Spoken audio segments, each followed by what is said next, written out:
Holland میں medical system بہت اچھا تھا اس وقت بھی، اور اس کے بعد بھی بہت اچھا رہا ہے، ابھی تک بھی ایسا ہی ہے ظاہری طور پر۔ تو ان لوگوں نے ان خواتین کے اوپر بہت اسٹڈیز کی جو قحط کے زمانے میں حاملگی سے گزر رہی تھی۔ سبسیکوینٹلی ظاہر ہے ان بچوں کی پیدائش ہو گئی جو قحط کے زمانے میں ماں کے شکم میں تھے۔ انہوں نے اس اسٹڈی کو کنٹینیو کیا ہے، اور آخری اسٹڈی جو آج میں ابھی چیک کر رہا تھا وہ 2013 کی تھی۔ تو انہوں نے ان بچوں کو اگلے 68 سال تک فالو کیا۔ اس کے بعد بھی کوئی اسٹڈی ہوئی ہے تو میں نے بھی چیک نہیں کیا۔ 2013 تک کی آخری اسٹڈی میں نے دیکھی تھی، تو اس میں انہوں نے ایک عجیب بات دیکھی کہ جو نومبر 44 میں کنسیو ہوئے اور ان کا پریگننسی رہی، وہ بچے جو پیدا ہوئے ان کے اوپر قحط کا اثر 68 سال بعد تک بھی تھا۔ صحیح ہے؟ اچھا، انہوں نے جو ماں باپ بننے کے بعد پریگننسیز کی ہوں گی اور بچے ڈیلیور ہوئے ہوں گے، مجھے نہیں معلوم کسی اسٹڈی نے ان کو جج کیا یا نہیں کیا، یہ مجھے نہیں معلوم، لیکن یہ کنفرم آج میں خود دوبارہ اس کو ویریفائی کر کے آیا کہ جو اس وقت پریگننٹ بچے تھے، پریگننسی کے دوران تھے، ان کے اوپر اس قحط کا اثر 68 سال کی عمر یعنی 2013 تک اسٹڈیز میں ان کے اوپر تھا۔ صحیح ہے؟ اور یہ بہت عجیب بات تھی کہ انسان کی بایولوجی کے اندر، اس کے بدن کے اندر کون سا وہ پارٹ ہے جو اس وقت کی اثرات کو محفوظ کر رہا ہے جب وہ ماں کے شکم میں پہلے یا دوسرے تیسرے مہینے میں تھا۔ چونکہ بیسک جو آرگنز ڈیولپ ہوتے ہیں وہ شروع کے مہینوں میں ڈیولپ ہو جاتے ہیں، اور جو قحط کا بدترین اثر پڑا تھا وہ انہی بچوں پہ پڑا تھا جو شروع کے مہینے میں پھنس گئے تھے اس قحط کے زمانے میں۔ صحیح ہے؟ اور ایک اور عجیب بات تھی کہ ان بچوں میں بڑے ہونے پر 60 پلس ہونے پر اسکیزوفرینیا کا اثر 10% سے زیادہ تھا، یعنی یہ لوگ نارمل پاپولیشن کے مقابلے میں 10% سے زیادہ اسکیزوفرینیا کا شکار ہوئے تھے، تخیلاتی ذہن کا شکار ہوئے تھے، یعنی منفی تخیلات۔ میں ایک بات کہنا چاہ رہا ہوں، کیا اب بھی ہمیں کوئی ثبوت چاہیے کہ ماں باپ کے گناہ کا بچوں پہ اثر پڑے گا؟ اب بھی کوئی ثبوت چاہیے؟ یہ تو مادی اثر ہے، جبکہ مادی وجود اثرات کو سنبھالنے کے لیے اتنا اسٹیبل وجود نہیں ہے، غیر مادی وجود کہیں زیادہ اسٹیبل ہے اس کے مقابلے میں۔ اچھا، یہ تو ایک ایویڈنس جسے کہتے ہیں میٹیریل ایویڈنس، ہر انسان کے اندر ایک خواہش ہوتی ہے، وہ یہ کہ وہ اپنی ایک اعلیٰ ظرف انسان کی، پست فطرت انسان کی بات نہیں کروں گا، نارمل انسان بھی ہو، حتی بہت اعلیٰ ظرف انسان نہ ہو، تب بھی اس کی خواہش ہوتی ہے کہ اپنی اولاد کو وہ دے جو خود وہ نہ لے سکا، حتی وہ دے۔ عام آدمی ایسے ہوتا ہے، اپنی اولاد کے لیے اچھا ہی ڈھونڈتا ہے۔ ذرا سا اس کو سنبھالیے گا، مجھے ایک چیز یاد آ گئی۔ ایک صاحب کے ساتھ میں بیٹھا تھا جو 60s کے زمانے میں ڈان میں لکھتے تھے، یہ خود بات بہت پہلے کی ہے، تقریباً 30-35 سال سے زیادہ ہو گیا شاید۔ ان کے ساتھ میں ایک دفعہ بیٹھا تھا، وہ 60s کے زمانے میں ڈان میں لکھتے تھے، اب یقیناً فوت ہو چکے ہیں۔ تو وہ کہنے لگے کہ 60s کے زمانے میں ایوب خان کے زمانے میں فائنانس منسٹر کا نام لیا انہوں نے کہ اس نے قرضے لیے پہلی دفعہ بڑی مقدار میں۔ کہنے لگا وہ بہت خوش ہوا اور اس نے ایک پریس کانفرنس کی اور اس میں کہا کہ میں نے اتنے قرضے سیکیور کر لیے۔ تو اس سے پوچھا کہ سر قرضے تو سیکیور کر لیے، بڑی اچھی بات ہے، لیکن یہ کہ قرضے ادا کب کرنے ہیں؟ تو اس نے کہا کہ آپ لوگ پرواہ نہیں کریں، یہ 30 سال بعد ان کا ٹائم آئے گا، ہم لوگ نہیں ہوں گے دنیا میں۔ تو کہتے ہیں کہ ایک رپورٹر نے اس سے کہا کہ سر ہم لوگ اپنا پیٹ کاٹتے ہیں تاکہ ہماری اولاد گھر میں بیٹھ جائے، آپ ہم سے کہہ رہے ہیں کہ ہم مزے لے لیں تاکہ ہماری اولاد سڑک پہ آ جائے۔ یہ 60s میں ہمارے پولیٹیشنز کی مینٹیلٹی تھی۔ اب کہاں پہنچے ہیں، اب تو مجھے نہیں معلوم کہاں پہنچے ہیں، اب تو اللہ ہی جانتا ہے۔ صحیح ہے؟ ہر انسان کی خواہش ہوتی ہے، ایک اعلیٰ ظرف انسان، اعلیٰ ظرف کیا، عام انسان، اس کی خواہش یہ ہوتی ہے کہ بھائی جو میں نہیں لے سکا وہ میری اولاد کو مل جائے، یا کم سے کم جو مجھے ملا ہے وہ میری اولاد کو تو مل جائے، زیادہ نہیں ملتا کم سے کم برابر کو تو مل جائے۔ اچھا، یہ خواہش جب انبیاء میں آتی ہے تو کیا آتی ہے؟ خدا متعال نے فرمایا کہ انی جاعلک وَإِذِ ابْتَلَىٰ إِبْرَاهِيمَ رَبُّهُ بِكَلِمَاتٍ فَأَتَمَّهُنَّ فَقَالَ إِنِّي جَاعِلُكَ لِلنَّاسِ إِمَامًا قَالَ وَمِن ذُرِّيَّتِي، خدا تو نے مجھے امام بنایا ہے ناس کے لیے، بڑی فخر کی بات ہے، لیکن وَمِن ذُرِّيَّتِي، میری نسل میں سے۔ یہ انبیاء کی خواہش ہے، اور وہی حضرت نوح علیہ السلام کی خواہش کی ان اپنی میں نہ حالی، خدا میرا فرزند ٹھیک ہے کافر ہے، میرا اہل تھا بچ جاتا۔ یہ ہر ایک کی خواہش ہے، انبیاء کی خواہش ہے، تو ہم انسانوں کی نہیں، ہماری بھی خواہش ہے۔ تو جو فیصلے ہم اپنی زندگی کے بارے میں شادی سے پہلے، جو کل میں عرض کر رہا تھا جس کی شادی نہیں ہوتی بھی، بچے نہیں، ماں باپ ساتھ نہیں، وہ تو ایسے ہی ہوتا ہے مرنے کو تیار، لیکن شادی کے بعد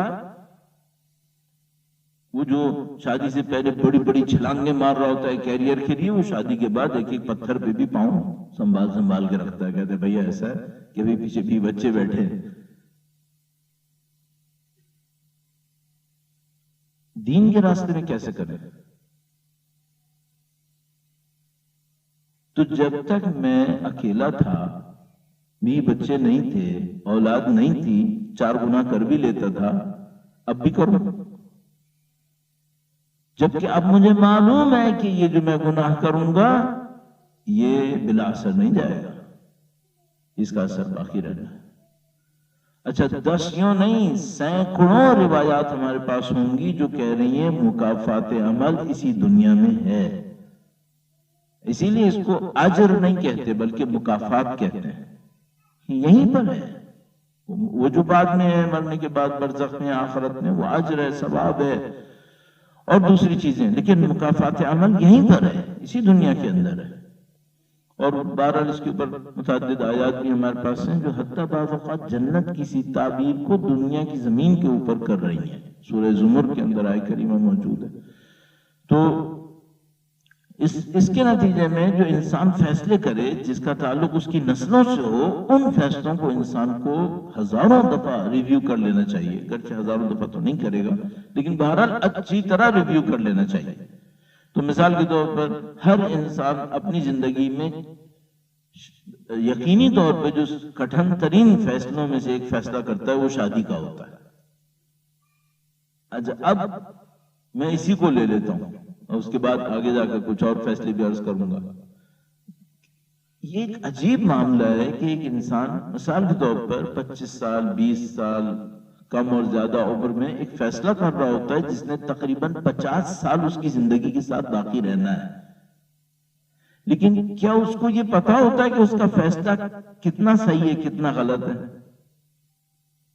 یہاں پہ ایک رسک انوالو ہے، یہ تو کنفرم ہے، کوئی کتنا ہی آئنسٹائن اور فلسفر ہو وہ اس فیصلے میں کہیں نہ کہیں خدا کے اوپر چھوڑے گا یا چھوڑے گی کہ بھئی یہ سب کچھ سنبھالنے والا نہیں ہے یہاں پہ معاملہ، ٹھیک ہے۔ اچھا اب کن سٹینڈرڈز پہ فیصلہ کرنا ہے؟ ایک تو یہ کہ بھئی انسان اپنی عقل کو استعمال کرے، سارے کام استخارے کے اوپر نہ کرے، اپنی عقل کو استعمال کرے، دیکھے بالے جانے بوجھے، اور وہ جو فینٹیسیز انسان اپنے ذہن میں سوچ دیتا ہے بس جو پہلا آ گیا میں نے دے دینا ہے، یہ سب باتیں احمقانہ ہیں، کیسے کر سکتے ہیں؟ سوچ سمجھ کے کام کرے انسان۔ اسٹینڈرڈ کیا ہے؟ اسٹینڈرڈ کیا ہے؟ ایک تو ہو گیا عقل، ہو گئی، چلیے عقل محدود ہے یا لامحدود ہے؟ یقیناً محدود ہے، اس اعتبار میں آگے کہاں تک دیکھوں گا؟ کتنا کسی شخصیت کو کھرید سکتا ہوں میں، کہاں کر سکتا ہوں یہ کام؟ تو محدود ہے اس معاملے میں، ٹھیک ہے، تو پھر کس پہ اعتماد کرے؟ اگلا بندہ کہے گا بھائی پھر تو قسمت پہ یہ اعتماد کر لے، ایک چھکا پھینک کے دیکھ لے، ظاہر یہ تو نہیں کر سکتے۔ دو راستے ہیں۔ نمبر 1، خدا متعال نے دین کیوں دیا ہے؟ دین ہدایت ہے۔ دین آیت اللہ جاودی ہم بھی جملہ استعمال کرتے ہیں، اور میرے خیال میں اپنے استاد آیت اللہ محمد حسین طباطبائی آل اللہ مقامہ شریف، طباطبائی بہت بڑی روح ہے واقعا، ہم سب جانتے ہیں ان کی عظمت پر، ان کے استاد آیت اللہ سید علی قاضی طباطبائی اور ان کے جو شاگرد، مختلف شاگرد جن سے آپ اور ہم فائدہ اٹھاتے رہے ہیں، اللہ مصباح یزدی، آیت اللہ جوادی عامری اور مختلف لوگ، ان سب کی ارواح پر جو دنیا سے گزر گئے اور جو دنیا میں ان کی مزید توفیقات کے لیے درود بھیجیں۔ محمد و آل محمد، صلی علی محمد آل محمد وعجل فرجہ۔ مشورے کے طور پہ عرض کر رہا ہوں، ہر روز کم سے کم ایک فاتحہ ان بزرگوں کے نام پہ پڑھتے رہیں۔ اس دنیا میں آپ کی پارٹی مضبوط رہے گی، کم سے کم فائدہ یہ ہوگا، اس دنیا میں پارٹی مضبوط ہوگی۔ اس دنیا میں پتہ نہیں کتنے محلوں سے گزرنا ہے اور پتہ نہیں کتنی جگہ بے بسی آنی ہے۔ پارٹی مضبوط رہی، ہر محلے میں کوئی ایک جان پہچان کا نکل آئے گا، کام بن جائے گا۔ یہ نہیں سوچنا ہے ہم نے کہ وہاں کی دنیا یہاں کی دنیا سے کوئی مشابہت نہیں رکھتی، نہیں مشابہت رکھتی، یقیناً رکھتی، ورنہ نہ ہوتا کہ جس کو تم یہاں پسند کرو گے وہاں اس کی ہمسائیگی میں رہنا ہوگا۔ یہ ہمسائیگی کہاں سے آتی؟ کچھ مشابہتیں ہیں یہاں پر، جوار معصومین کیوں ہیں پھر؟ کوئی مشابہتیں ہیں۔ ان مشابہتوں میں سے ایک مشابہت آپ کی اور وہاں پر موجود لوگوں کی جان پہچان ہے۔ بہت سارے رشتے ناتے مرنے پر انسان کے ذہن سے نکل جائیں گے۔ موت بہت عجیب لانڈری ہے، کچے سارے رنگ نکال دیتی ہے، بہت پکے رنگ باقی رہتے ہیں۔ تو بہت سارے لوگوں کے ذہن سے خدا، نبی، امام سب نکل جاتا ہے، کیونکہ یہ موت اوپر کے جتنے کچے رنگ ہوتے ہیں نکال دیتی ہے۔ صرف ایک راستہ ہے، رنگ اندر تک چلا جائے، پکا رنگ۔ تو موت اسے کچھ نہیں بگاڑتی، بلکہ موت حقیقت کا جو رنگ انسان کے اوپر مضبوط ہوتا ہے، جس کو ہم نے پہلے دن بھی عرض کیا تھا، صبغۃ اللہ ومن احسن من اللہ صبغۃ۔ موت چونکہ خود حقیقت کی طرف سفر کرنے کا ایک مرحلہ ہوتا ہے، تو موت ان حقیقتوں کو جو ہمارے نفوس کے اندر ہلکے بھی ہوتے ہیں تو انہیں پختہ کر دیتی ہے اگر حقیقت ہو، لیکن اگر اوپر کی ایسی ملمہ کاری ہو، اوپر چڑھاوا ہو، تو وہ پھر نہیں بچتا، پھر وہ سب دھل جاتا ہے۔ تو وہ جو برزخ میں ایک آدمی گیا پتہ نہیں کتنے ہزار سال تک، وہ کہنے لگا کہ اس نے آ کر بتایا کہ مثلا کئی ہزار سال تک تو مجھے یہی یاد نہیں آیا کہ کوئی خدا تھا جس کا نام اللہ تھا۔ تو پوچھنے والے نے پوچھا کہ تم مسلمان نہیں تھے کیا؟ کہنے لگا مسلمان تھا۔ کہ نماز کبھی نہیں پڑھی؟ کہنے لگا پڑھتا تھا۔ سوچتا کب تھا؟ اشہد ان لا الہ الا اللہ کہتا تھا، سوچتا کب تھا؟ اوپر کہتا تھا، موت نے اتار دیا سارا۔ اس کے بعد برزخ میں پہنچا تو کئی ہزار سال لگ گئے یاد کرنے میں کہ جو خالق تھا اس کا نام کیا تھا۔ تو یہ موت بڑی عجیب چیز ہے، لیکن بہرحال یہاں سے گزرنے کے بعد وہ جو پکے رشتے آپ نے بنائے ہوئے ہیں، انشاءاللہ وہ رشتے آپ کے ساتھ ہیں۔ ان میں سے ایک رشتہ ان اولیاء سے رشتہ ہے، ظاہر انبیاء کرام علیہ السلام، احمد علیہ السلام کی پیروی میں چلنے والے یہ اولیاء، ان کا رشتہ مضبوط رشتہ بن سکتا ہے۔ تو بہرحال آیت اللہ جوادی اپنی میرے خیال میں اپنے استاد کی تبعیت میں ایک جملہ ارشاد فرماتے تھے کہ دین طرز زندگی ہے، دین زندگی گزارنے کا ایک سلیقہ ہے۔